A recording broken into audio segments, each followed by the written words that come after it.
Hey guys, tonight we bring the new story about medieval mysteries. Before you get comfortable, like and subscribe the video, and if you really enjoy, then let me in the comments section.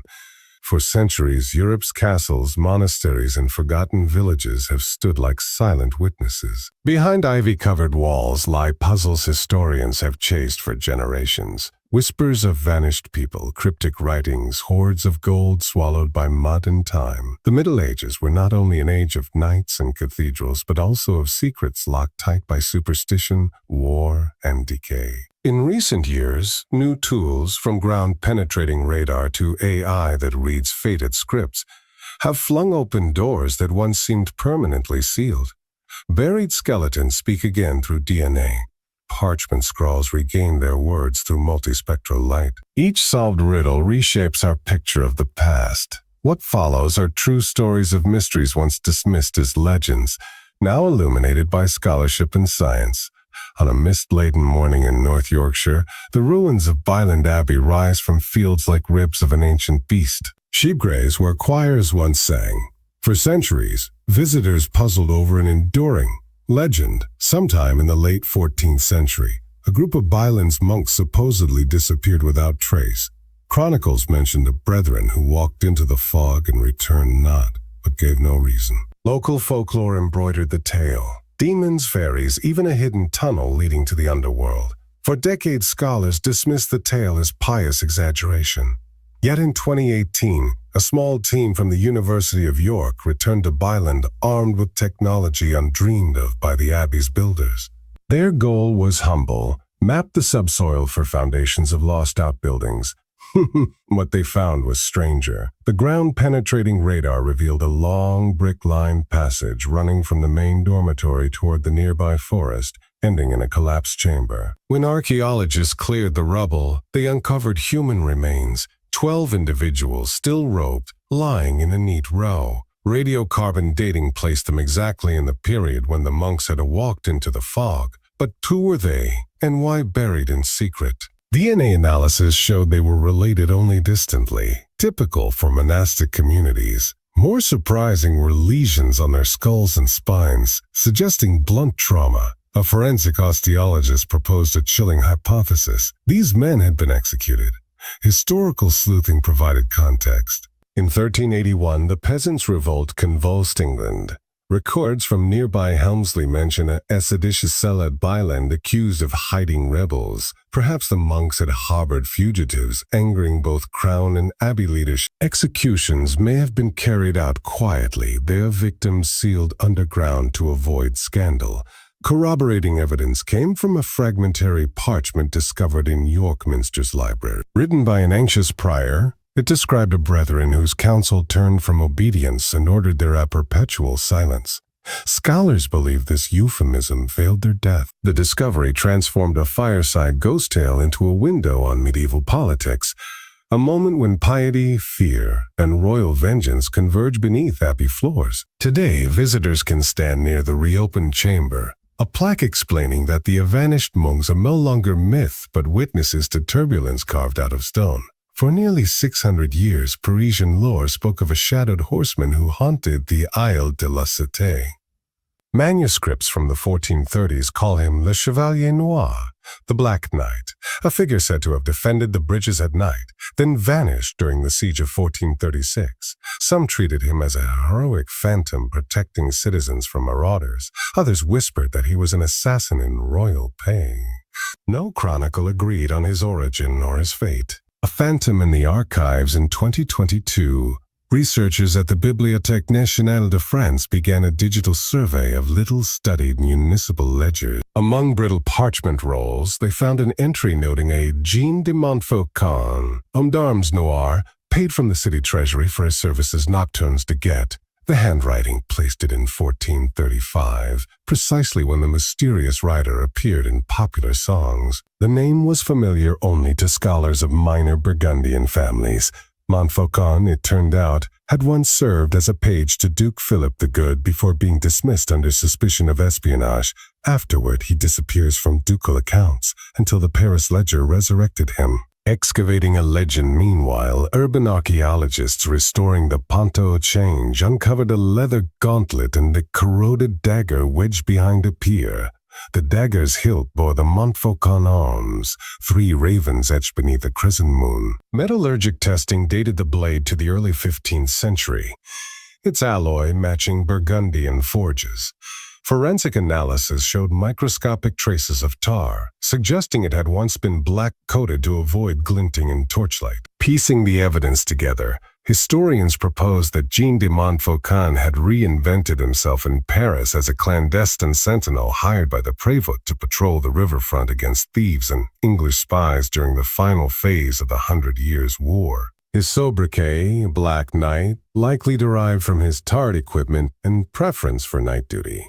An unexpected epilogue, a final puzzle lingered. Montfaucon's disappearance in 1436, the year Charles VII reclaimed Paris. An overlooked chronicle in the Abbey of St. Victor supplied the missing page.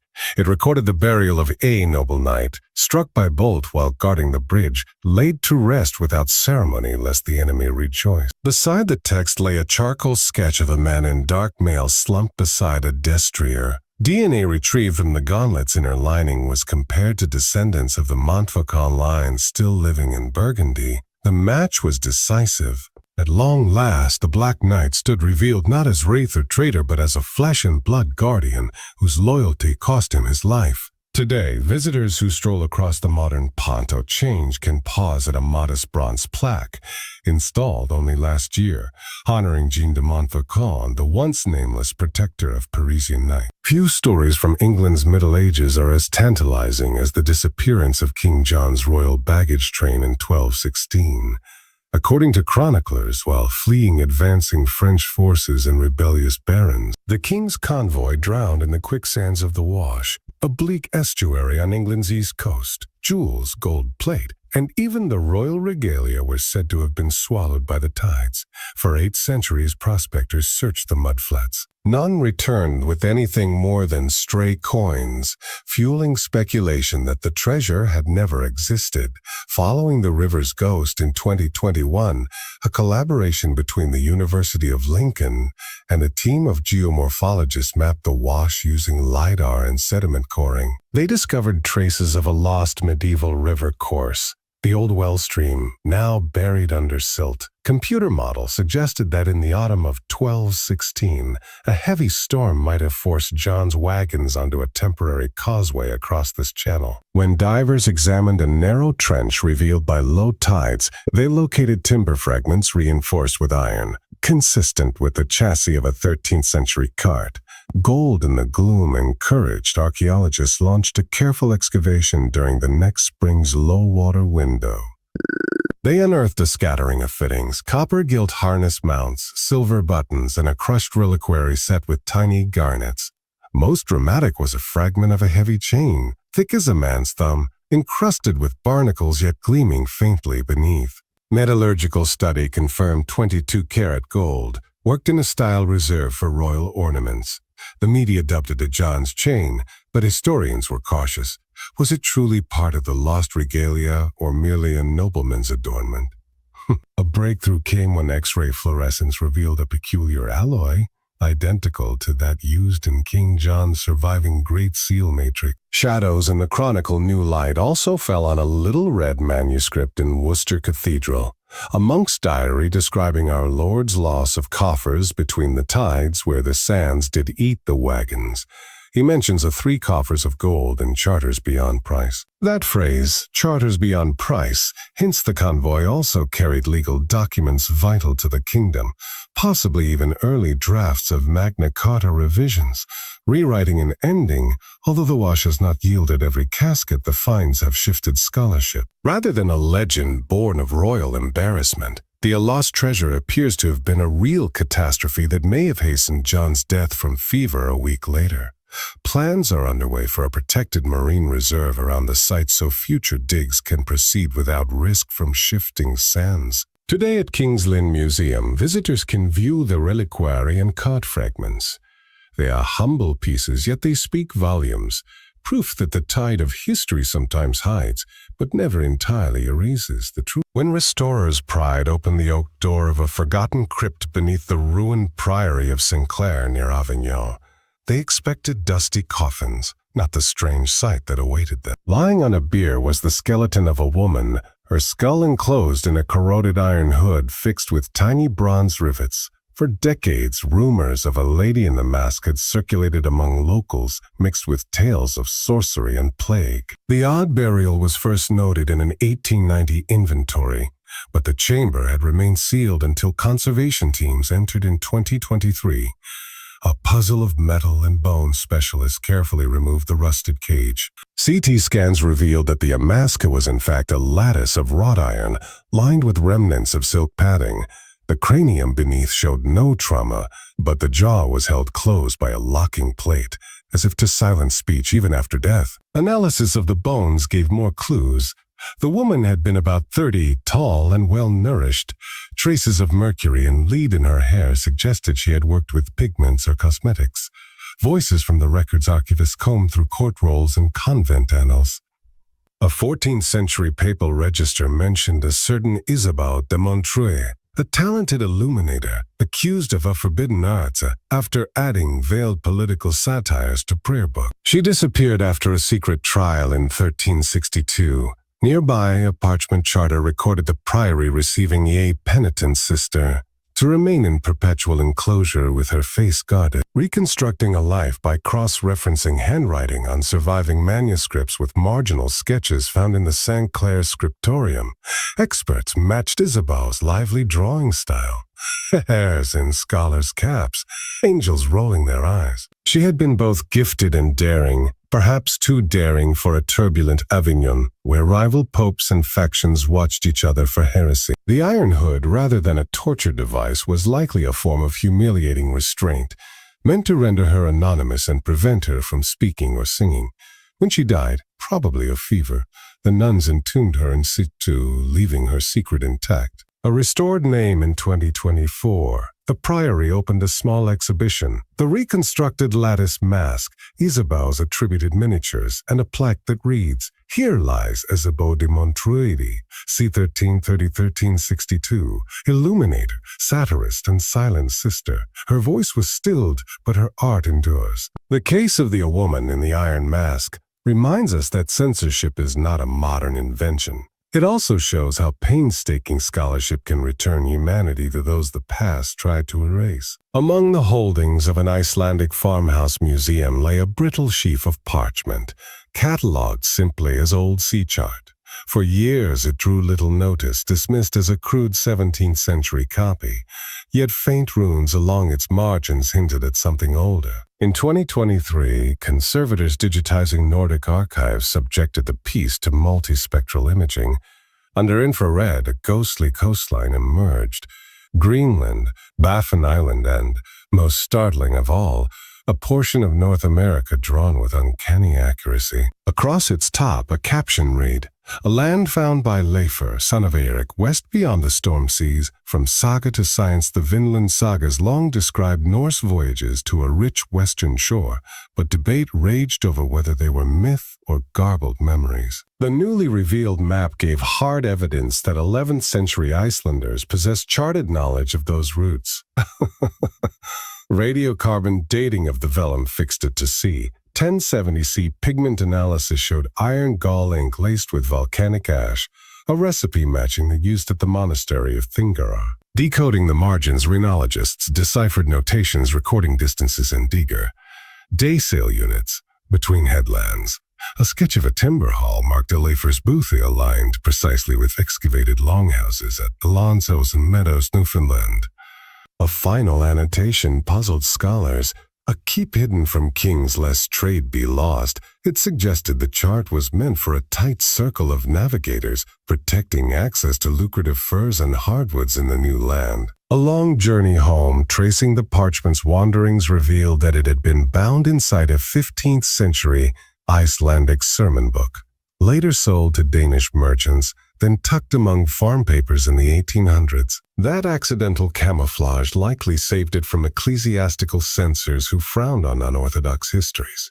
Today, the map resides at Iceland's National Museum under climate-controlled glass. A digital facsimile is freely available, allowing anyone to explore the coasts that Viking eyes first sketched nearly a millennium ago. Beyond the horizon, the Viking Map doesn't just confirm sagas, it broadens them. It shows Norse sailors were deliberate explorers, not drifters blown off course. Their sea lanes stretched from Scandinavia to North America, weaving a network that predated Columbus by centuries. Every inked line whispers of open sails, sunstones held aloft, and daring men and women steering west into waters no one else dared cross.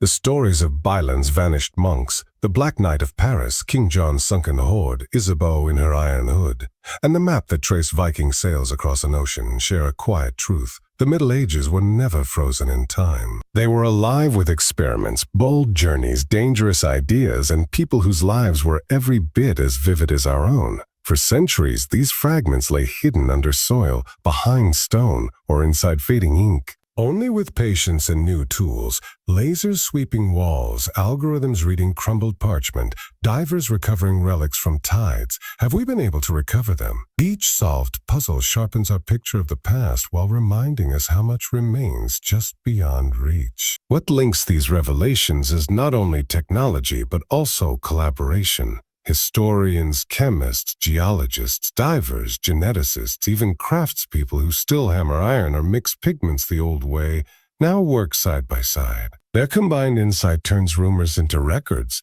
myths into biographies, and ghost stories into history. Yet caution is vital. Every discovery carries the temptation to force certainty onto mystery. The monk's bones warn against tidy morals. The Black Knight's loyalty complicates legend. John's treasure speaks of chaos as much as splendor. Even Isabeau's hood is a double-edged emblem. Repression, yes, but also survival through art. The Viking Map, too, balances pride and discovery with respect for cultures later swept aside. Looking ahead, researchers hope to probe other enigmas with equally sensitive hands. In Italian archives, barely legible letters hint at a society of glass that may explain the sudden brilliance of Venetian mirrors. Remote sensing drones are mapping forgotten hill forts in Wales, and satellite radars tracing caravan roads under the Sahara that once linked Europe to sub-Saharan gold. Each unsealed doorway widens the conversation between past and present. Perhaps the greatest gift of these breakthroughs is empathy. To know that a 14th century woman doodled rabbits in her margins, or that a stoic knight gave his life to guard a bridge, is to collapse the distance of centuries. The medieval world becomes less a stage of caricatures and more a landscape of individuals, stubborn, ingenious, flawed, and brave. The work is far from finished, and maybe it never should be. Mystery keeps history alive. It urges us to keep looking, listening, and questioning. Somewhere under quiet abbey lawns, inside unexamined manuscripts, or in tidal creeks at the world's edge, more voices wait. When we uncover them, we honor not only scholarship but also the enduring human wish to understand who we were and who we still might become.